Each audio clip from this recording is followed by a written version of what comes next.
Boa noite, graça e paz de Jesus no seu coração. Nossa, que especial, né? Eu cheguei e a luz acendeu. Não foi combinado, né? Normalmente não deixamos todas essas luzes acesas. Mas eu gostei do efeito e a gente pode repetir mais vezes aí. Me senti muito especial. Tudo bem com você? Sou o pastor Ricardo. Hoje talvez seja um dos dias mais felizes da minha vida nos últimos anos. A nossa igreja iniciou o segundo culto pela manhã, 10 horas da manhã, e tivemos um número significativo de pessoas, algo em torno de 60 pessoas e 20 crianças. Então, inclusive se você deseja trabalhar com criança, domingo, 10 horas da manhã, é um dia... Eu sei que a gente sempre está pedindo voluntários, e pedimos mesmo. Então, venha participar, venha ajudar a gente. Superou as nossas expectativas e a gente acredita que essa é a direção que Deus está apontando para nós, como igreja, como comunidade, para crescermos e alcançarmos novas pessoas. Eu tento ser maduro, mas fizeram um remake do Rei Leão. E foi muito difícil para mim, sobretudo aquela primeira cena, onde o Simba é levantado. E o meu sonho sempre foi ser pai. Feliz Dia dos Pais para você. Porque eu queria chegar assim, pelas costas do meu filho e levantar ele. Como o Rafiki fez com o Simba. Certo? Quem aqui já assistiu o Rei Leão? Algumas pessoas não assistiram ainda. Assista, vale a pena. Fica a dica. Está no cinema. Aquela primeira cena, para mim, é a mais emocionante de todas. Então eu segurei assim muito forte. Sabe aquela lagrimazinha que fica aqui no cantinho? Com aquela trilha sonora do Elton John, que filme, que trilha sonora, que história sensacional. E é essa história que vai dirigir as nossas reflexões, claro, pautados a partir da Bíblia, no mês de agosto inteiro. Né? A gente vai pegar essa história do Rei Leão e trazer algumas reflexões sobre a fé, sobre a nossa jornada da vida. Bom, então que história é essa do Rei Leão? A história do Rei Leão é a história de um leãozinho, Simba, que nasce já prometido ao trono. Então o seu pai, desde criança, o orienta, o direciona e diz para ele que ele seria o herdeiro de todas aquelas terras. Simba, então, tem uma infância marcada pela impetuosidade, pelo individualismo, por um certo narcisismo comum a todas as crianças, certo? Ele já era um reizinho, digamos assim. E então ele tem uma grande tragédia, que é a perda do seu pai, de uma maneira inesperada, precoce. Ele se sente culpado, e então ele foge para uma terra distante, onde ele vai passar a sua adolescência. E ali, passando a sua adolescência, ele vive inicialmente de uma maneira um pouco mais displicente, Hakuna Matata, né? Ele vive de uma maneira leve, solta, sem responsabilidades, sem assumir nenhum papel diante da vida dele, da história dele, né? Ignorando as suas raízes, ignorando de onde veio, ignorando a necessidade de, então, assumir o trono e ser quem ele nasceu para ser. Então, ele começa a ter algumas crises e buscas de sentido, e entrando na idade adulta, ele começa a redescobrir a sua identidade, quem ele é, a sua vocação, o que ele precisa fazer, e então ele sai do exílio, da terra distante, volta para as terras do rei, para depor o seu tio traidor Scar, um leão mau, aquele que matou o próprio irmão, o pai de Simba, aquele que armou tudo para poder assumir o trono, e naquela terra desolada, então Simba vai reclamar o trono, receber o trono de volta, e o filme então vai terminar. Para que você vai ver o filme, né? Eu contei a história inteira. Você vê que contando assim já é bonito. Imagine você assistindo. Então, termina com Simba fazendo aquele gesto mágico e levantando o fêmur dele, esse é o ciclo da vida, o ciclo sem fim, segundo o Rei Leão. Da década de 90, o pessoal vai dar conta de superar, eu acho. Então a gente tem muito a aprender com essa história, né? Então, a respeito desse Simba, um pouquinho mais narcisista, um pouquinho mais infantil, dá uma olhada nesse vídeo e como que essa criança ela ainda tem tanto a aprender. Olhe, Simba, tudo isso que o sol toca é o nosso reino. Nossa! O tempo de um reinado se levanta e se põe como o sol. Um dia, Simba, o sol vai se pôr com o meu tempo aqui e vai se levantar com o seu como um novo rei. Tudo isso será meu? Tudo isso. Tudo isso que o sol toca. E aquele lugar escuro lá? Fica além de nossa fronteira. Jamais deve ir lá, Simba. Mas o rei não pode fazer tudo o que quiser. Há muito mais que um rei tem que fazer além de sua vontade. Há muito mais? Simba. Tudo que você vê faz parte de um delicado equilíbrio. Como rei, você tem que entender esse equilíbrio e respeitar todos os animais, desde a formiguinha até o maior dos antílopes. Mas nós não comemos antílopes. Sim, Simba, mas deixe-me explicar. Quando você morre, seu corpo se torna grama e o antílope come ela. E assim, estamos todos ligados no grande ciclo da vida. Ok, esse Simba, aprendendo a ser rei, e ainda imaturo, vai dizer, por exemplo, para Scar, o seu tio traiçoeiro: meu pai me mostrou todo o reino, eu vou mandar nisso tudo. Ele vai dizer para Zazu, aquela ave, que eu não sei qual ave é, mas ok. Eu nunca vou deixar ninguém dizer para onde eu devo ir, o que fazer.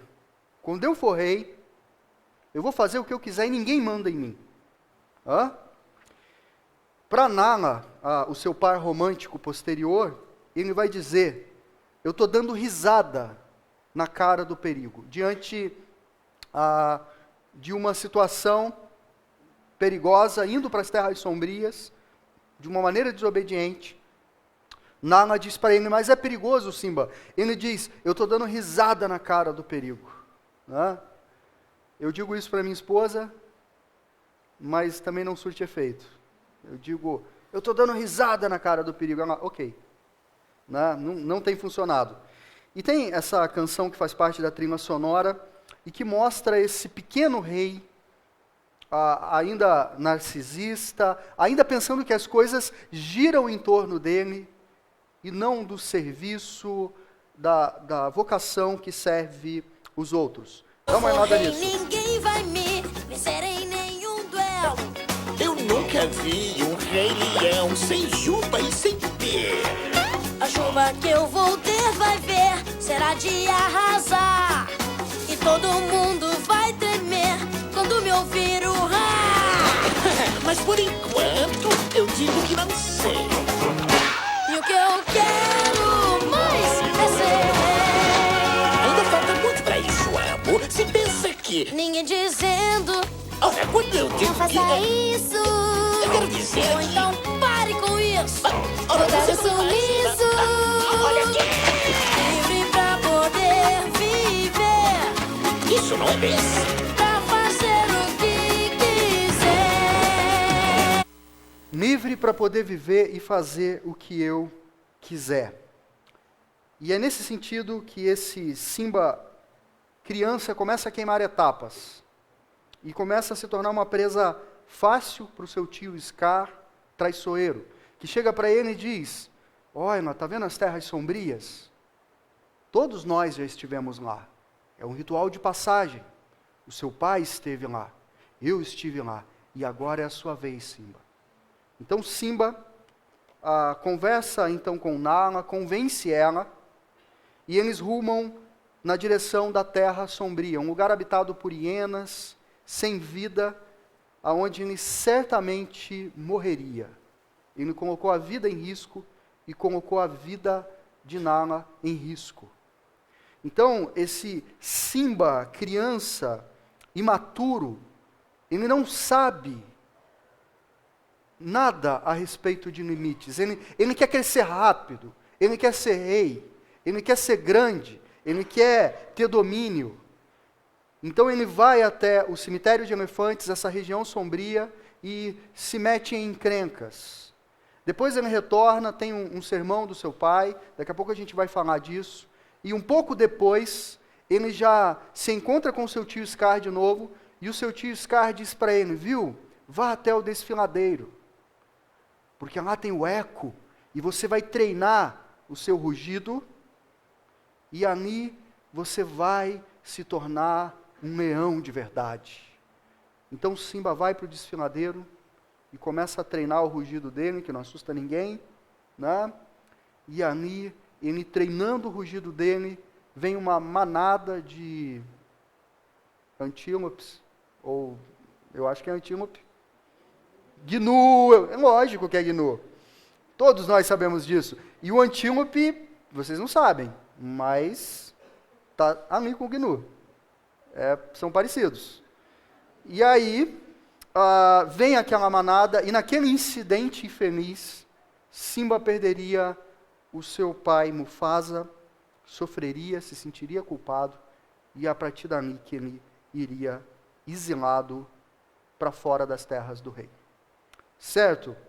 Quando eu penso biblicamente, eu percebo que os discípulos de Jesus não são muito diferentes da realidade que Simba viveu. A diferença é que Simba era uma criança. Os discípulos de Jesus, na Bíblia, já eram adultos formados. Eles não compreendiam muito a respeito do reino de Deus. Eles não entendiam bem, não coisas periféricas, mas coisas centrais a respeito de quem Jesus era e da missão de Jesus. A gente não está falando sobre discussões pequenas, a gente está falando sobre o amor cristão, sobre o sacrifício e a entrega. Então, certa vez os discípulos de Jesus, eles estão andando e eles descobrem um grupo de pecadores e eles dizem assim, Senhor, quer que nós oremos para que caia fogo do céu e sejam consumidos? Uau, por que não?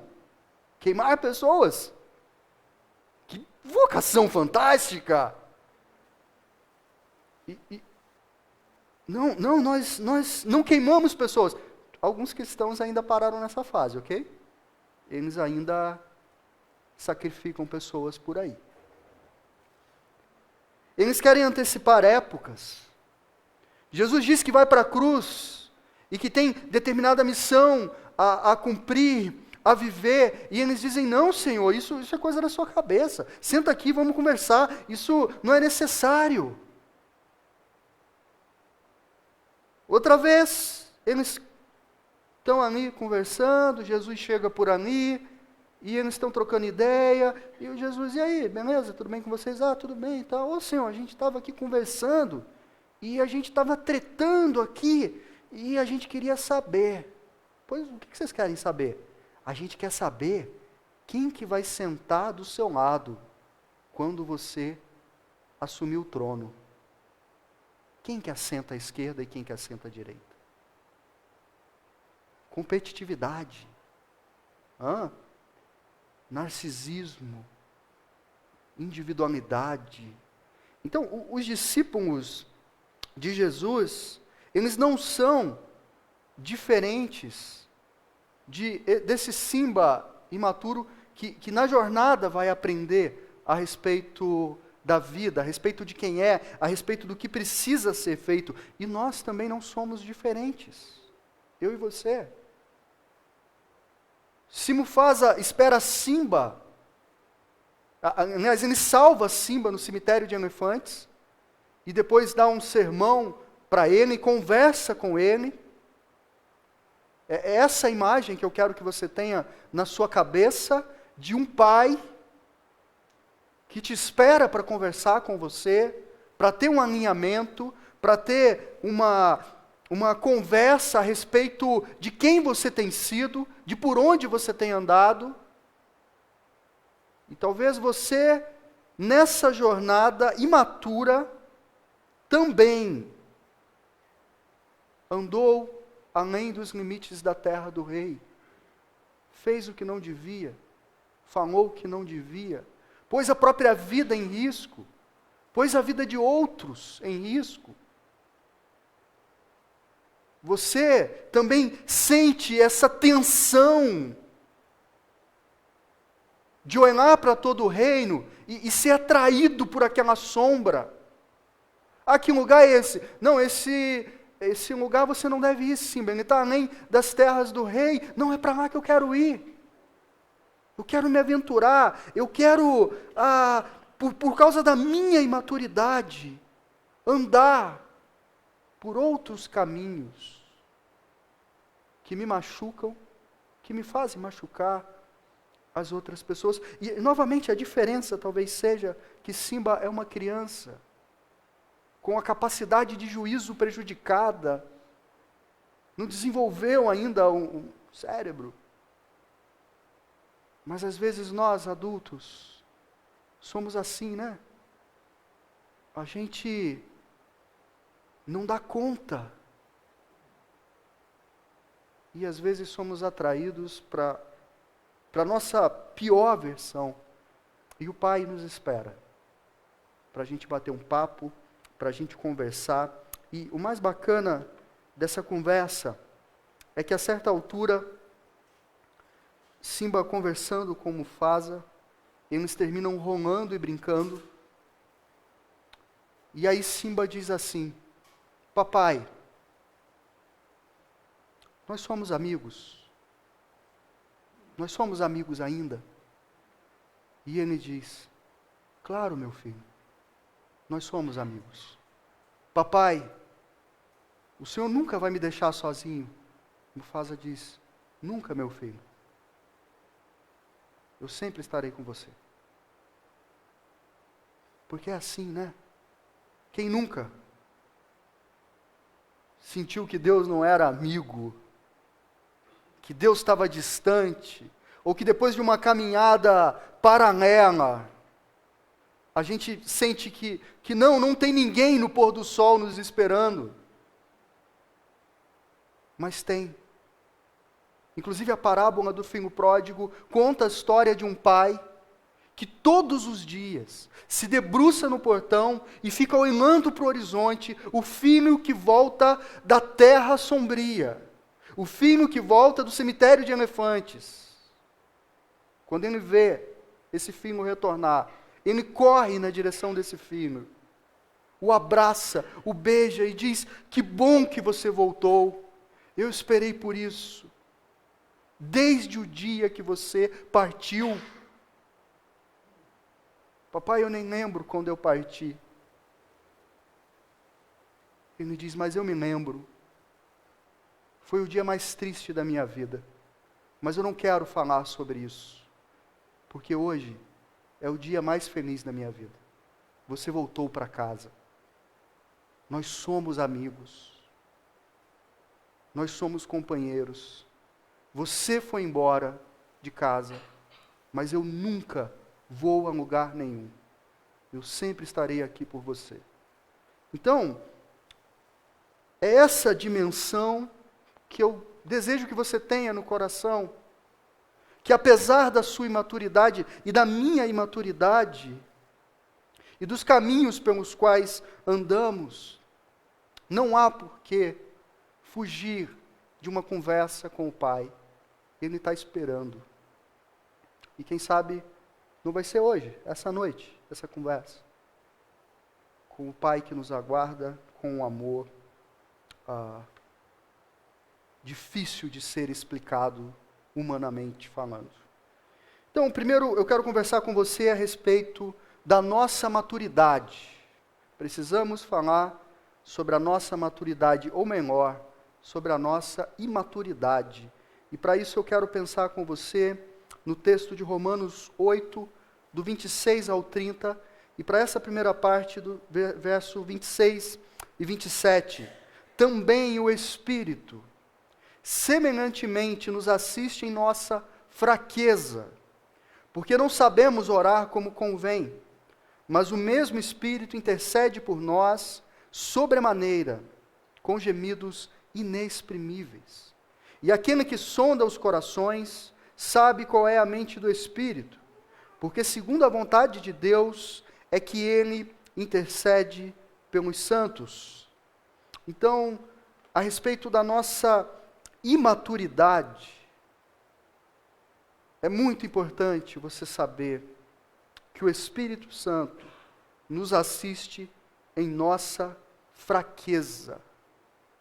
E fraqueza aqui, asteneia, significa falta de força, incapacidade de pegar um objeto, atravessar a sala e levar para o outro lugar, uma incapacidade, uma debilidade do corpo, uma debilidade da alma. Você dá conta? Não, eu não dou conta. Eu não tenho recursos emocionais para lidar com isso. Eu não tenho força física para lidar com isso. Eu não consigo compreender tais coisas. Uma incapacidade de fazer coisas grandes, gloriosas. Fraqueza aqui significa uma incapacidade de reprimir desejos corruptos. Como eu brinquei de manhã, aquilo que você tem 3 horas da manhã, você acorda e lembra que tem um pudim na geladeira. E aí você fala, Satanás, eu não vou.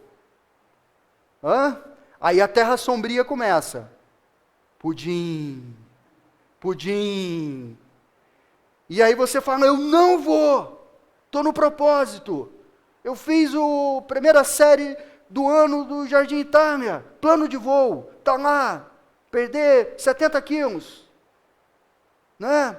Só falta 6 meses. Falta perder 85. Eu vou conseguir. E aí você está firme no propósito. E aí você vai dizendo, eu não vou. E o corpo começa a ir. E você diz, eu não vou. Eu não vou. Eu não vou. E aí você come o pudim e percebe que tem mais coisas na geladeira. Aí você vai dormir culpado. Porque há essa incapacidade de reprimir desejos corruptos. Então não é que às vezes não desejamos o bem. É que às vezes nos falta força, efetividade para poder viver o bem. Aqui fraqueza é uma incapacidade de suportar aflições e preocupações. Você lê o texto bíblico, não andeis ansiosos por coisa alguma, olhem para os lírios do campo, como se vestem, olhem nas aves dos céus, elas não trabalham, e o Pai Celestial as alimenta, e você diz, eu entendi isso, mas eu estou com medo. Eu estou com medo. Eu estou com medo do dinheiro não dar no final do mês. Eu estou com medo do Santos ser campeão brasileiro. Eu sou palmeirense. Né? Não chora. Se for chorar, né? Tem uns amigos palmeirenses aí, né? Então, a gente sabe que não deve se preocupar, que não tem que se afligir. Mas às vezes a gente fica aflito, não fica? A gente perde a mão. A gente sabe o tamanho do nosso Deus. A gente sabe tudo que Ele fez por nós. Mas o coração, ele bate mais forte do que deveria. Você olha para Ele, você diz, cara, não tem razão de ser. Ou você olha para a tristeza e você recita o Salmo 42. Por que te abates, ó minha alma? Por que te afliges? Por que tão aflita? Por que tão perturbada? Por que tão preocupada? Por quê? E ali ela está aflita e está preocupada. Essa é a boa notícia. O Espírito Santo nos assiste em nossas fraquezas. O Espírito Santo de Deus nos assiste em nossas fraquezas. E assistir aqui é trabalhar junto, é trabalhar com. Assistir aqui é ajudar a obter, trabalhar ao lado de alguém. O Espírito Santo é aquele que chega e você não sabe o que está fazendo. E ele diz, eu sei o que precisa ser feito, eu te ajudo, eu te suporto. O Espírito Santo é aquele que nos assiste. É aquele que diz, nesse projeto, você não precisa fazer isso sozinho. Na verdade, você não dá conta de fazer isso. Eu assisto você. Vamos fazer isso juntos. O Espírito Santo aqui intercede por nós com gemidos inexprimíveis. E interceder é advogar, intervir, mediar, rogar, solicitar, tomar providência. Antes da coisa chegar até você, ela passa pelo Espírito Santo, porque ele é um mediador existencial, ele é aquele que advoga. Se alguém acusa, ele advoga. Ele intercede, ele roga, ele solicita, ele intervém. E para você entender isso muito bem, o contrário de interceder, o antônimo de interceder é abster-se, desistir. Se o Espírito Santo intercede, e o contrário disso é desistir, o texto está dizendo que o Espírito Santo não desiste de nós, que ele não se abstém. Ele não diz, não é comigo. Não, Ricardo. Não, Ricardo não. Não, ele diz, o Ricardo sim. O Ricardo sim. É comigo. É comigo. Eu intercedo por ele, eu entro na frente. Eu advogo, eu rogo, não tem abstenção. Ele é meu, e eu não abro mão. O Espírito Santo não desiste de mim e de você. Ele intercede por nós com gemidos inexprimíveis. Bom, eu sempre ouvi, toda a minha jornada cristã, uma frase que com o tempo perdeu sentido, e eu tenho certeza que você já ouviu também, se não, você vai ouvir hoje e vai fazer sentido, que é aquela ideia, Deus tem um plano para você. Quem já ouviu isso? Uma boa parte aí, né? Deus tem um plano para você. E aí você ouve isso por uns 5 anos, aí depois de 5 anos você fala, Senhor, mas qual que era mesmo? Não sei se deu certo não. O tempo passou, então que projeto é esse, Deus? E a gente acaba perdendo, a gente usou tanto essa frase, que ela se vulgarizou e ela se perdeu. Então quando alguém diz, Deus tem um plano para você, soa clichê. É igual Deus sabe, não é? Deus sabe, irmão, 3 tapinhas nas costas. Você fala, estou sabendo que ele sabe.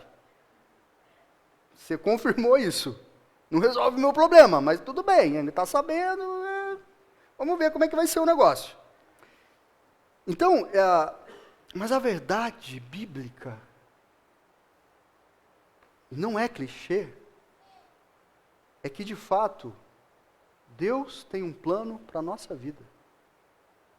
Não estamos aqui aleatoriamente ao acaso, para nascer, viver e morrer. Não fazemos parte de um ciclo da vida biológico. Há mais no fato de que aqui estamos. E é isso que a Bíblia diz em Romanos, nos versículos posteriores. Sabemos que todas as coisas cooperam para o bem daqueles que amam a Deus, daqueles que são chamados segundo o seu propósito.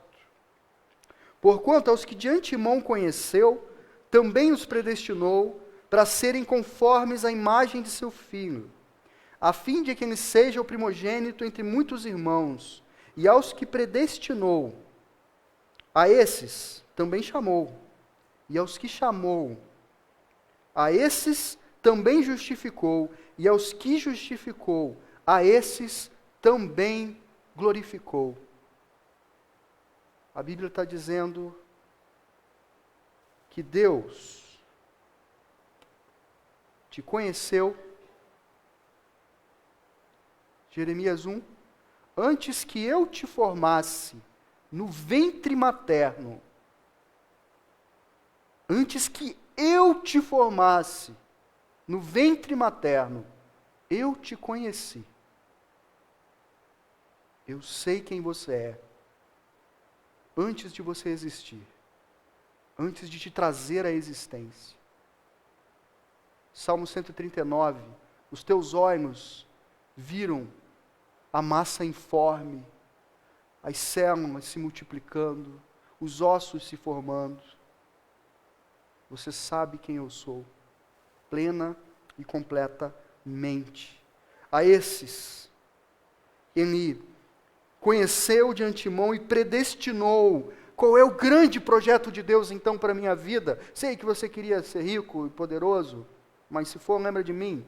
Mas não é esse o projeto de Deus. O projeto de Deus é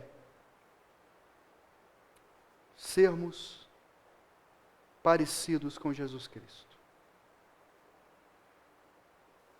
Deus nos chamou para sermos parecidos com Jesus Cristo, discípulos de Cristo.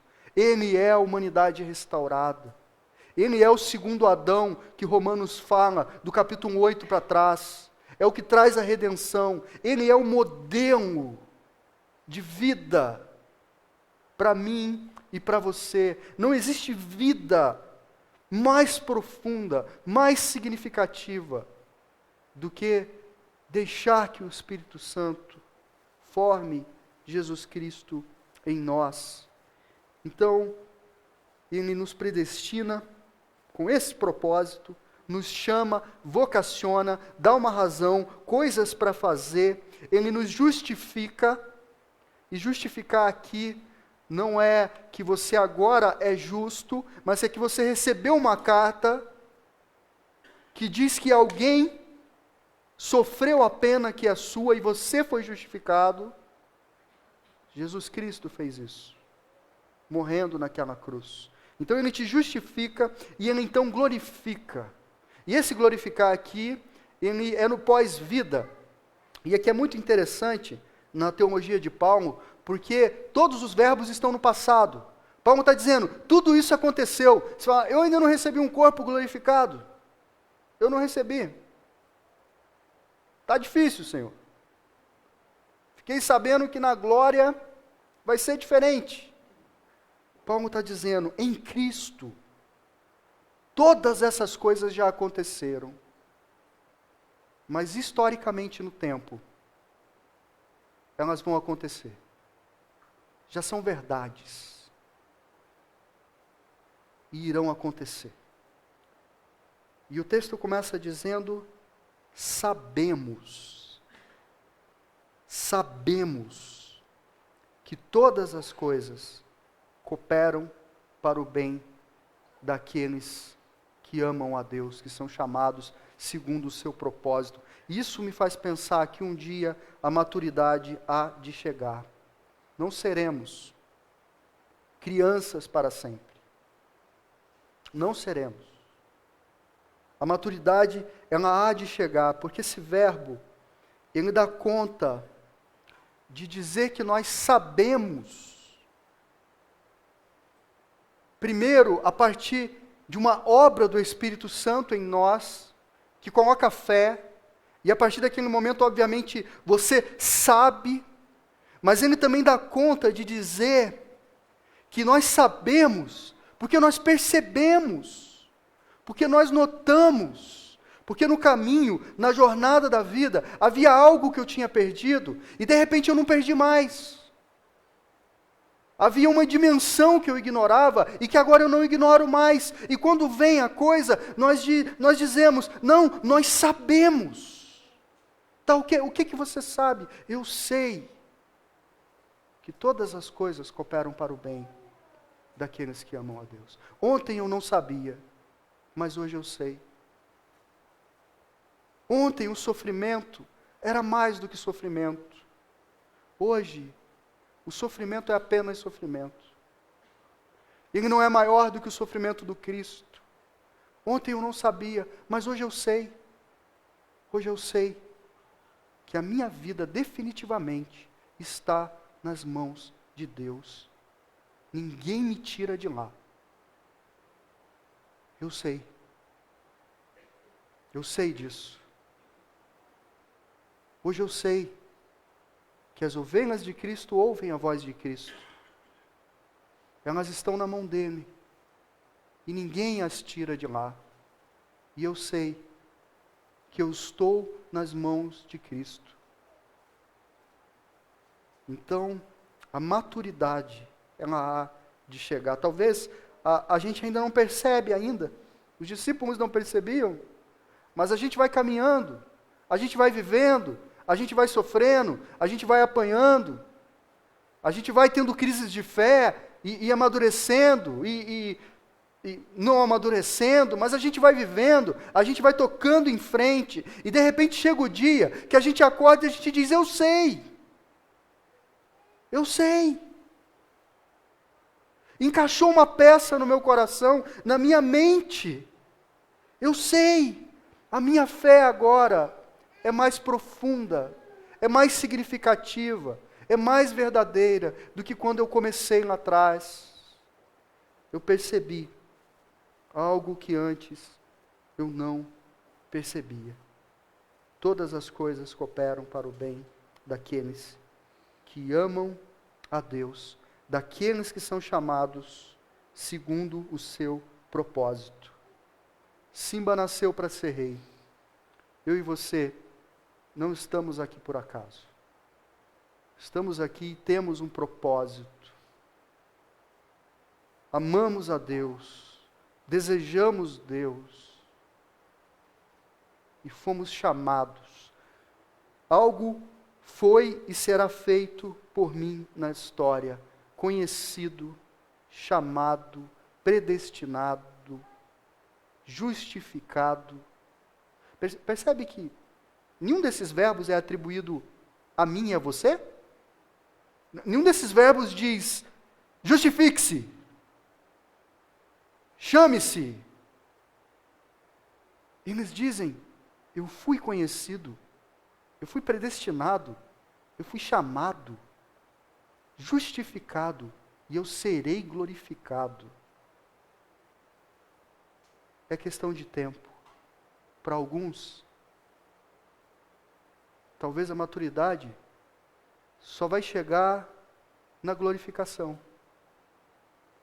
Quando você olhar para a face de Cristo. Outros terão a graça de aqui e agora perceber que Deus está agindo na história e que Deus nos convida para essa ação, para fazermos parte daquilo que Ele está fazendo. Então, chega um momento da história em que Mufasa começa a conversar com Simba e diz para Simba, Simba, o que te levou a ir para a Terra Sombria, para o cemitério de elefantes? Ele diz, papai, eu queria ser como você, valente. Simba, eu só sou valente quando é necessário. Mas papai, você nunca tem medo de nada. E então Mufasa diz, hoje eu tive medo. Eu tive medo de perder você. Mufasa chegou a tempo e salvou Simba. Mas Simba poderia ter se perdido aquele dia. A diferença entre Mufasa e Jesus Cristo é que Mufasa poderia ter perdido Simba, mas Jesus não pode te perder, porque Ele tem todo o poder no céu e na terra. Não existe região sombria que a mão dele não chegue. Não há como fugir do encontro com Ele. A Bíblia diz que no final da história, todo joelho vai se dobrar diante de Jesus Cristo. Todo joelho. O Salmo 139, nessa coisa de fugir de Deus, ou dessa conversa no pôr do sol, ele diz: não há como fugir de ti, Senhor. Eu subo ao céu, o Senhor está. Eu desço no mais profundo abismo, o Senhor está também. Se eu pego a direita, eu te encontro. Eu pego a esquerda, eu te encontro. Não há como fugir da sua face. O Senhor está em todos os lugares. O Senhor tem todo o poder. O Senhor tem todo o conhecimento.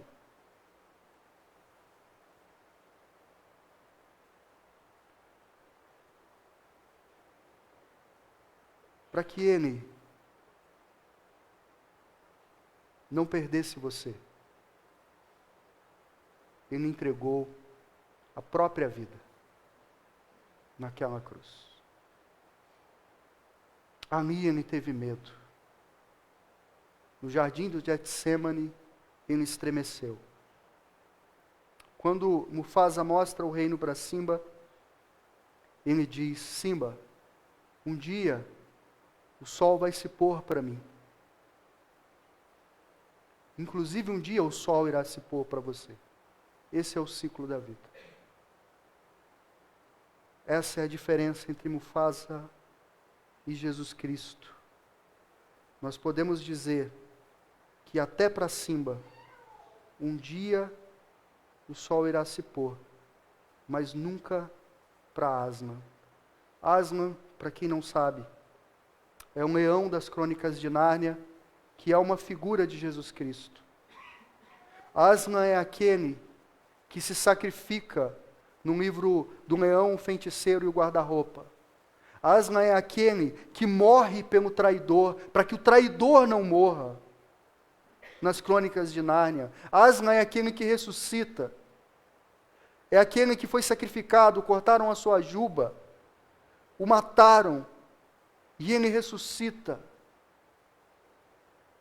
naquele dia, porque ele escolheu assim. O sol se pôs para ele, se fez trevas na terra. Naquele dia, o sol se pôs para Jesus Cristo. Mas a Bíblia diz que nunca mais ele voltará a se pôr, porque ele vive e reina e reinará pelos séculos dos séculos. Amém? Eu gostaria que você levasse para casa, primeiro, que Ele está contigo, não importa seus erros, Ele não desiste de você. Ele te assiste nas suas fraquezas, Ele intercede por você com gemidos inexprimíveis, porque você não sabe orar sequer como convém.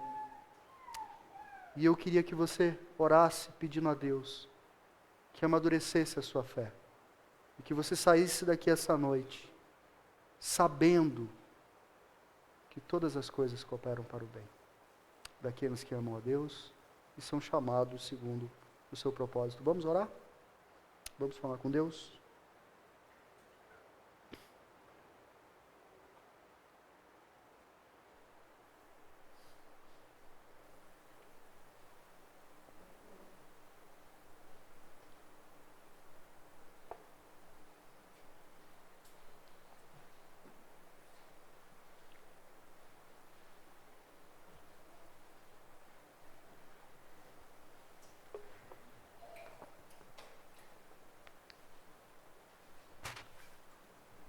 Senhor, amadurece a nossa fé. Há tanto que não sabemos ainda, somos imaturos, somos tentados a trilhar caminhos para terras sombrias, nos afligimos, nos preocupamos, somos débeis no corpo, na alma. As nossas emoções muitas vezes não dão conta, Senhor.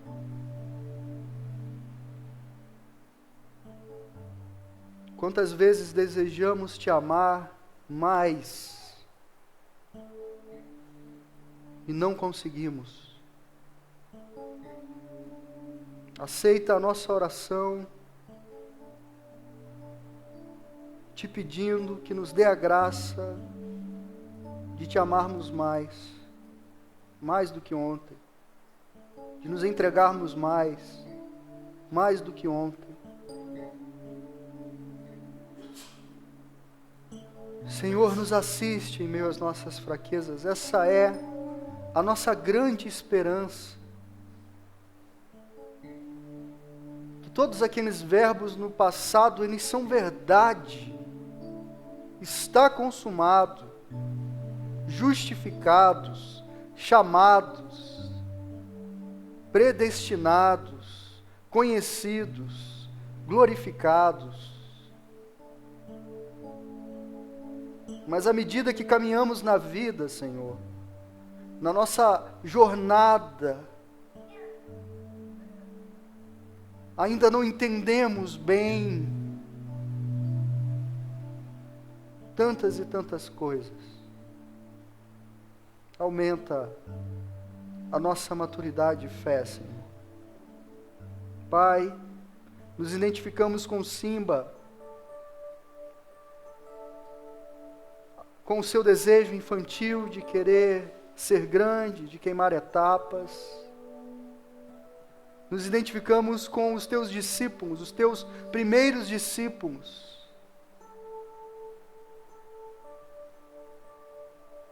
Ah, Senhor,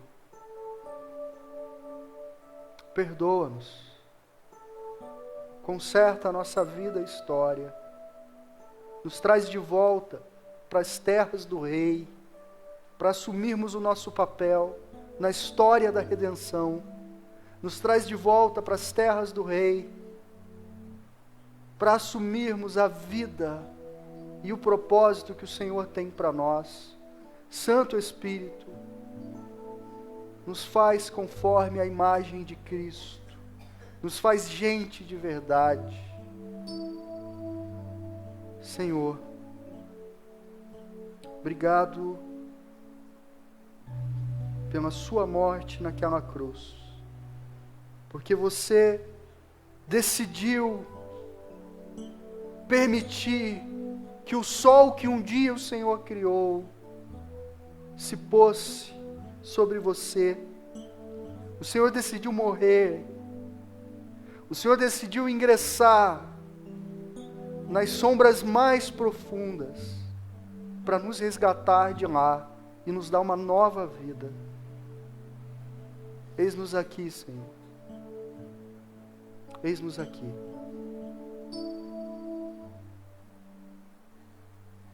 Aumenta a nossa fé, a nossa maturidade e a convicção graciosa, esperançosa, de que em meio aos tantos limites e fraquezas, o Senhor nos assiste. A nossa vida é do seu interesse, Espírito Santo. Obrigado por isso.